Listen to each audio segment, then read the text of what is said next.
Assalamualaikum warahmatullahi wabarakatuh.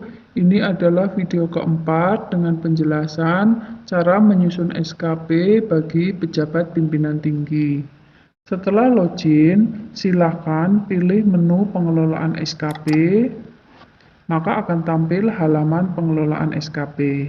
Pertama, buat terlebih dahulu tahun periode SKP.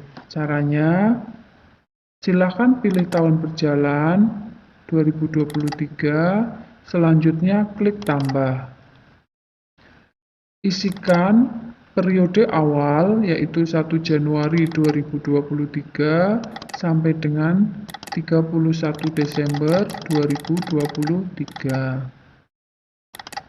Selanjutnya, pilih jenis jabatan JPT, lalu klik simpan, klik ya. Tahun periode SKP sudah dibuat. Selanjutnya, silakan isikan SKP dengan cara klik menu target SKP. Maka akan tampil halaman SKP pejabat pimpinan tinggi. Di sini ada 3 menu, input kinerja utama, kinerja tambahan, dan cetak SKP. Kita akan mengisi rencana kinerja utama terlebih dahulu. Caranya, klik input kinerja utama, maka akan tampil halaman perjanjian kinerja yang sudah di-entry atau di-input melalui menu perjanjian kinerja bagi pejabat pimpinan tinggi.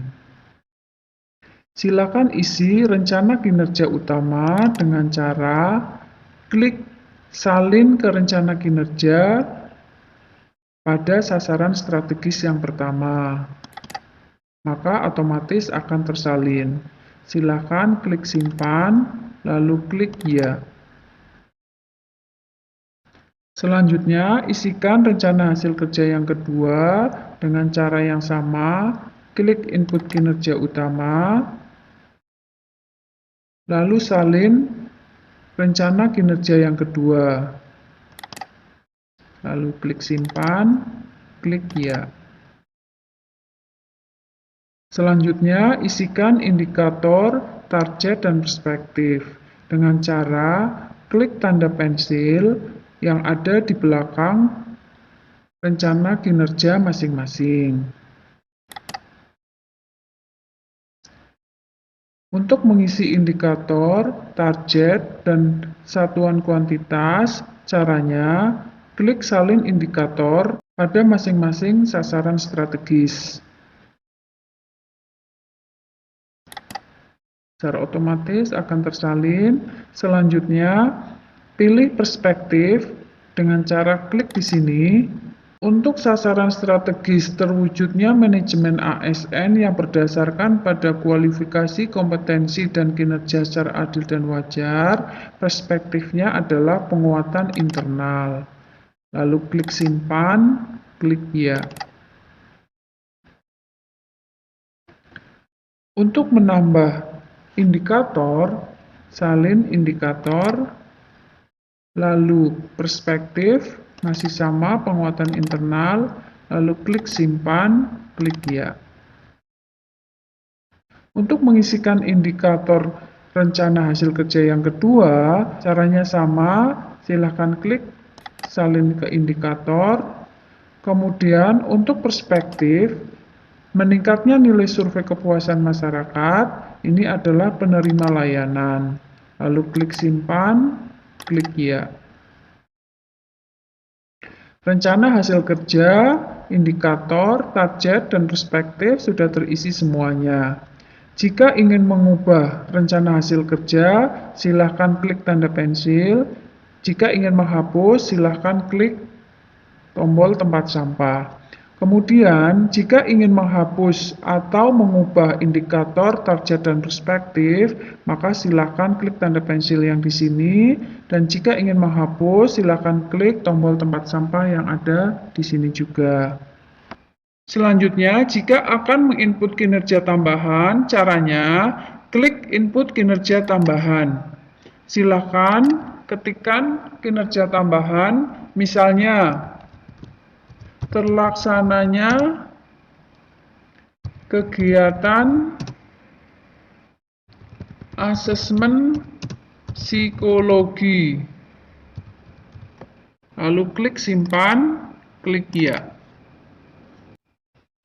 Kolom rencana hasil kerja pimpinan yang diintervensi pada rencana kinerja tambahan ini memang kosong, tidak ada isinya. Selanjutnya, untuk menambahkan aspek, indikator, dan target, caranya sama, klik tanda plus yang ada di belakang rencana kinerja tambahan. Isikan indikatornya untuk mengukur terlaksananya kegiatan asesmen psikologi, misalnya jumlah asesmen psikologi. Kemudian kita pilih aspeknya, kuantitas, jenis targetnya kita pilih range 12 sampai dengan 20, kuantitas kita pilih kegiatan, lalu klik simpan, klik ya.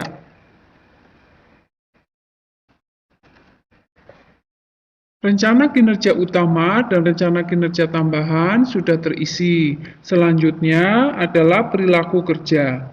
Untuk aspek perilaku kerja ada 7, ini sudah baku sehingga tidak dapat dirubah.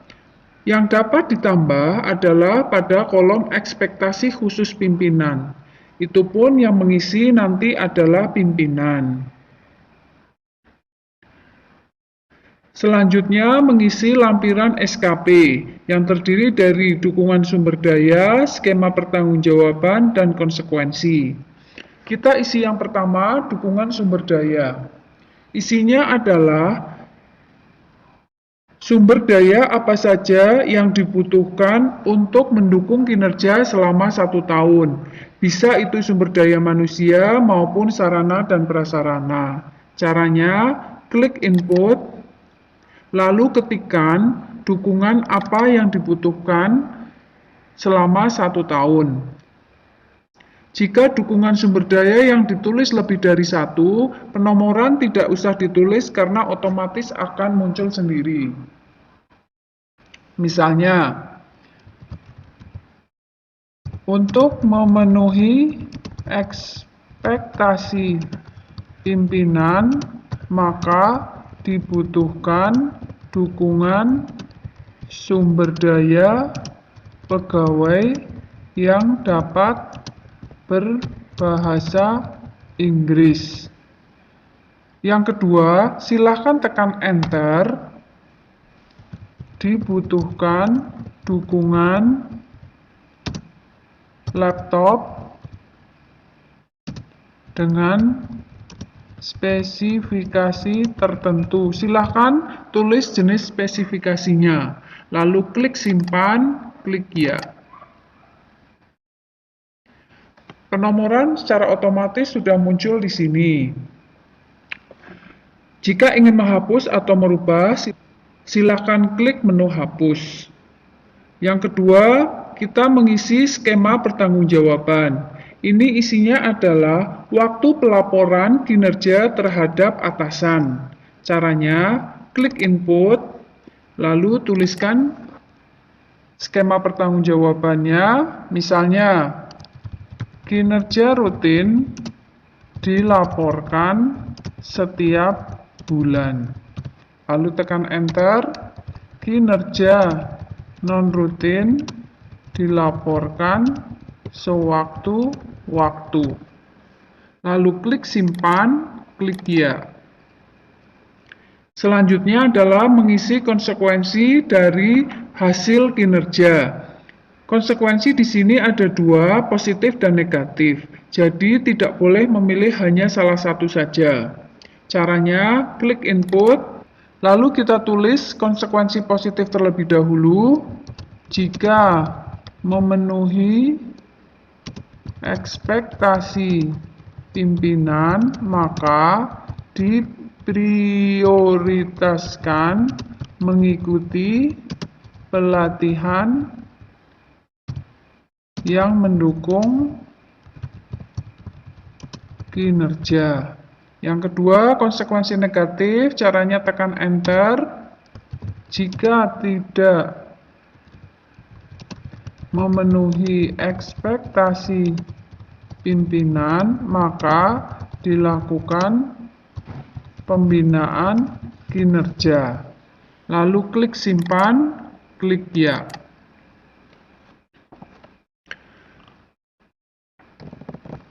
Perlu diperhatikan, pada tampilan awal di sini hanya terdapat 3 menu, input kinerja utama, input kinerja tambahan, dan cetak SKP.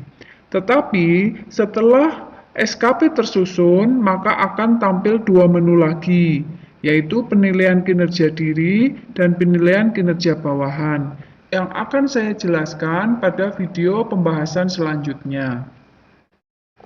Jika SKP sudah tersusun secara lengkap, maka SKP dapat dicetak dengan cara klik cetak SKP, lalu klik tanggal cetak, misalnya 2 Januari, lalu klik cetak.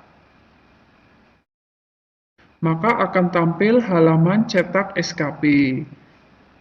SKP ini dapat langsung dicetak, kemudian ditandatangani oleh pejabat penilai dan oleh pegawai yang dinilai, atau bisa di-download terlebih dahulu. Demikian video penjelasan tentang penyusunan SKP bagi pejabat administrasi. Terima kasih dan semoga bermanfaat.